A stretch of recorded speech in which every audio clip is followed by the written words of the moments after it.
Say it with me now.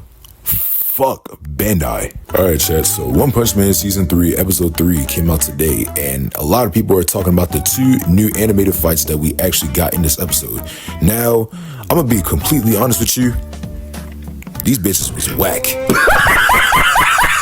Let's talk about the fight with Garo versus Ripper. Now, while I do agree that some of the movements in the fights were a little bit fluid, you'd realize that the trailer that they put out at least a year ago had this exact same scenery, and that shit looked way better. I don't even know how the fuck an animation that came out a year ago looks better than something that came out this year in this 2025. You know what makes it even worse is that when you look at during the fight, there's a scene that they replayed at least 2 to 3 times, and that should already tell you something. I don't know what else would. Anyway, now we can talk about the second fight, and well, honestly, I have no words. Like, honestly, I really do not know what to say. Like, there were a bunch of scenes where they looked a bit incomplete, and a lot of the times where you look at the fight where it seems the camera was zooming out, the animation looked better, but then when the camera was zooming in, it looked like straight ass cheeks. Alright, chat, so normally this would have been the end of the video, but I actually did some research on One Punch Man Season 3, and what I'm about to tell y'all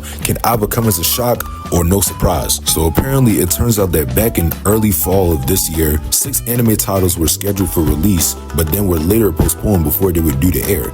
Now, it's unclear what those anime were, but what is clear is that the postponements were due to the issues of quality. And knowing that quality was the real issue, options like these would have been possible to cancel, right? Right? But then get this, One Punch Man Season 3 was allowed to be aired as scheduled, and the decision was made that the quality of the show was fine for broadcasting.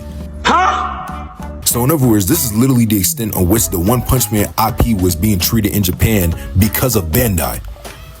I hate you. I hate you. And I always have. Because you've never done anything but betray me. You waste of space. Human garbage. Worthless piece of shit.